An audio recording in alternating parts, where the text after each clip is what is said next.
Right now, we've never seen such an unprecedented attack on men, families, and fatherhood. Yes, if you are a father or you're aspiring to be a father, men, you are under attack. Society, culture, the media is seeking to shape and sideline you in your role as the leader of your household. In today's episode, we are going to go right to the who, the what, and the why of this attack against family and against fathers.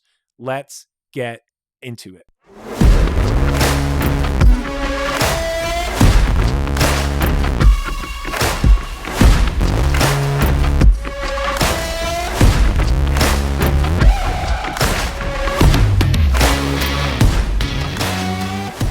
Okay, guys, welcome to Raising the Standard. Today's episode is going to be for the fathers. This is for all the men that are listening. Whether you are physically a father and naturally a father raising children right now, or you're single and you aspire to be, or maybe you're married and you have not yet had children, but there's a dream, there's a desire in your heart to multiply, to grow, to expand your family, leave a legacy, and impart an inheritance. And if that's you, I want you to pay attention to what we are going to be sharing on today's show. I want to open with this. It is critical to understand that family is God's idea.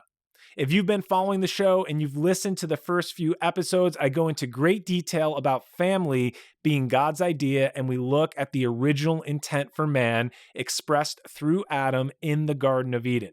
You can go back and check out those episodes if you missed those. But for today, I want you to understand that family is in fact God's idea.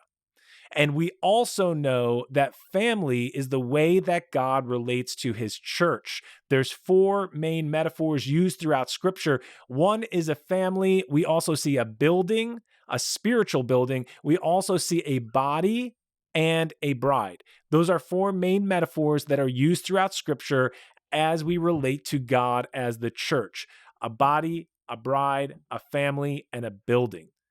When we talk about this issue of fatherhood, this is something that is on the heart of God, and it's so important. There's something I want to point out to you in the scripture.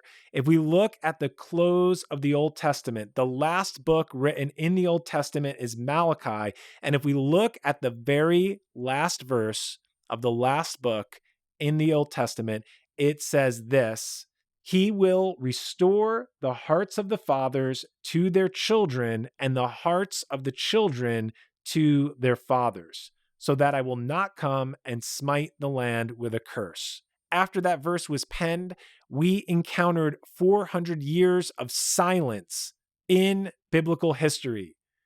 The next book, the next prophet, John the Baptist, followed by Jesus, would not step on the scene until 400 years later. So as we look at the importance of the role of fatherhood and the role of fathering from God's perspective, it is the last thing he says before he closes the book for 400 years. And when the book is reopened and repenned, we see Jesus Christ coming onto the scene and exhibiting and displaying and portraying the heart of the Father everywhere he goes. So today I want to talk about the subject of family, and we first see family described and displayed in the Garden of Eden as it relates to man.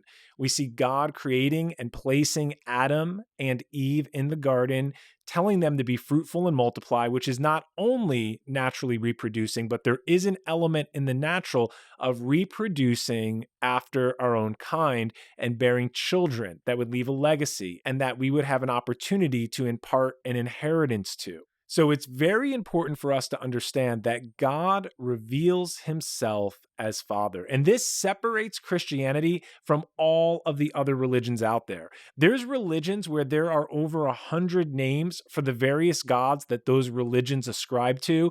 However, in Christianity, and in the God of Abraham, Isaac, and Jacob of the Bible, we see God reveal himself as Father. And as we fast forward through the New Testament, we will see that Jesus will testify of his Father. He comes to reveal his Father and reveal the heart of the Father. And he says, "If you have seen me, you have seen the Father.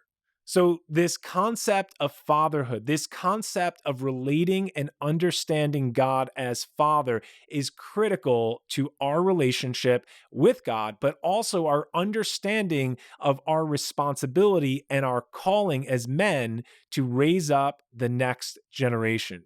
So, I'm going to speak briefly right now about three main points. And these are the points: it's the what, the who, and the why. We're going to dive into what is under attack, who is behind this, and also why. So let's start with the what. Let's acknowledge we as men are under attack. Fatherhood is under attack.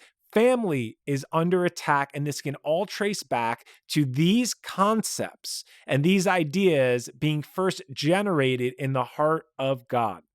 Okay, so guys, who is attacking us? Let's be really clear with what scripture points out. We do not wrestle and fight against people. We wrestle and we fight against powers and principalities in the heavenly places. There are forces that are powerfully opposed to us, and we do have an enemy. We are warned not to be ignorant of his schemes or devices. We are admonished to walk circumspectly, 360-degree viewpoint of our enemy and an awareness, and we are specifically told not to be ignorant. So realize this: you have an enemy. I have an enemy. God has an enemy. And this enemy has targeted the family structure, and specifically fathers. We talked about the what. What is under attack? Family is under attack. Fathers are under attack. We as men are under attack. We talked about the who. Who is attacking us and who is our battle and our fight against? It's not with man. It is with our enemy and his influence over the world and its systems. This is what we're fighting against, and this is what is exerting influence against men, families, and fatherhood. So let's talk about the why. And this is the critical point of today's conversation. Why are men under attack? Why is the idea and concept of family in the traditional sense under attack? And why are fathers under attack? So it is paramount for us to understand, going back to the garden, going back to the creation of man, and God's will and original intent for man, that we are created in God's image and his likeness, and that he wants to have a relationship with us. And because he wants to, and he initiates, and he was proactive with creation and entering into and offering relationship with all of mankind, that was the picture of family. If we look at Adam and Eve placed in the Garden of Eden, it's this beautiful picture of a habitat created for man and woman where they can thrive, where they can reproduce, and where man can follow God's program and plan as he expands his dominion within the garden, within the area that God has placed him within. So we see that God's plan for man is to have a family and is to be a father, but we see, more importantly, that God is our Father. And all throughout Scripture, we will find many, many references of God as Father. There are many religions throughout the world, and none of them understand God as Father the way that we see portrayed throughout the Bible, the Old and New Testament. It's this picture of God that desires to have a relationship with us, and that he is a good father. He is a loving father. He reveals himself as Father, and family is his idea. So let's think about this for a minute. If family is God's idea and God is known as Father, then we as earthly fathers, whether you're a father right now or you're listening to this and you plan on having a family at one point, we carry a critical responsibility, because as fathers, we will be our children's first understanding of what a father figure is. We will be the one to be there to protect. We as fathers are called to provide. We as fathers are called to nurture, to give direction and instruction, to love our children, to raise them in the right way. And yes, to discipline them as well for their own benefit, to lead them in a way that's prosperous, beneficial, and fruitful for everything they will do within their life. And if this is the way our children are to see us as men and relate to us as father, then think about it for a minute. If you're the enemy and you want to take out strategically, to take out the plan of God, where are you going to aim that arrow? Where are you going to fire that attack if you are the enemy of God? And God does have an enemy, and his name is Satan. And that attack has been leveled against the family, but specifically against the fathers. Because if you can take the father out, you can take the family out. And if you can take the family out, you can break the understanding of what a child will know as their father. And let's think about the implications of this. If a child does not know their father, if the father is absent, if the father is sidelined and taken out, that child will have no concept for what a father is. So later in life, when they are introduced to God and when they are introduced to Jesus, they will not have a concept of how a loving father can actually love them and created them and has a plan and a purpose for them. That will be foreign because they did not know an earthly father that represented those things in the natural sense. So doesn't it make sense? And don't you see how and why men, and specifically fathers and family, are under attack? So this is critical for us to understand because as fathers, we are walking around with a level of attack against us that originates from another realm. Think about that. Think about someone attacking you. Think about a malevolent being aiming his attack at you and everything you stand for in your role as father, or for my single friends and for my guys that are married and don't have kids yet. You're about to step into something, or this desire is within your heart, and trust me, the enemy is aiming his arrows at you and at me. Why? Because if we are taken out, if we break that relationship with our children, if we break that relationship with our wife, this is why families under attack. This is why divorce rates are high. This is why men turn to addictions. This is why they run and hide and they get into substance abuse and all sorts of other things. I am saying it is your responsibility, but there is also a spiritual attack being leveled against men, and we need to recognize it, stand up against it, and fight against it. So we talked about when a father is in right standing with God, when a father is in right standing with his household, stewarding, providing, protecting, nurturing, loving, and admonishing, giving instruction, direction, and discipline, we see the plan of God for family. We see, and it all originates with a love. Fatherhood is love. Fathers are the foundation. And when you are the foundation, you serve your family, you serve your children out of a place of loving kindness. And that is what we see with God as our Father, that he's motivated by love. He's motivated by kindness and affection because he wants us as his family. Even those that turn their back on him, even those that run, deny, and reject him, he's still motivated by love. And that is why Jesus Christ came to earth. So we see the picture of the good father, and we also can contrast what this looks like when fatherhood is done improperly.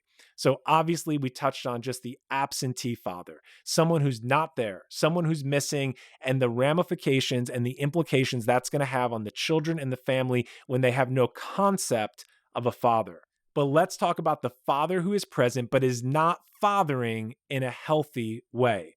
And when this happens, it can at worst lead to abuse. It can lead to physical abuse, emotional abuse, intellectual abuse, and absence, causing wounds, hurt, unresolved issues, father wounds, and giving the impartation of no identity, which basically equals creating orphans, creating people that grew up with a man in the house, but that man was not a real man. He was just a male. He was just a figure who was there, but never stepped into his responsibility as father.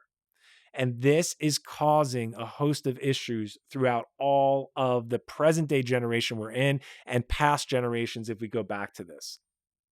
So guys, I want to get this point across today is that fatherhood is so important. that we are actually representing God to our families in the role of father. It's a heavy responsibility that you and I are called to, that we carry, and that some of our brothers that are listening right now are about to step into. This is something we were designed for, we were created for, and we are called to do. And it's hard, it's tough.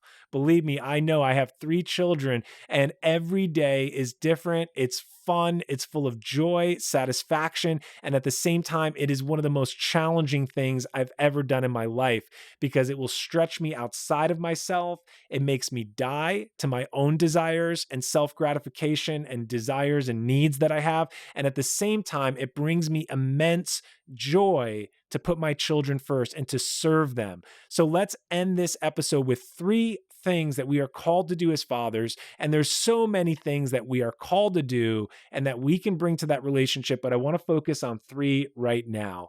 And these are really practical, they're actionable, and you can put them into place as we speak and as you go out into your day today. Number 1, commit to being there.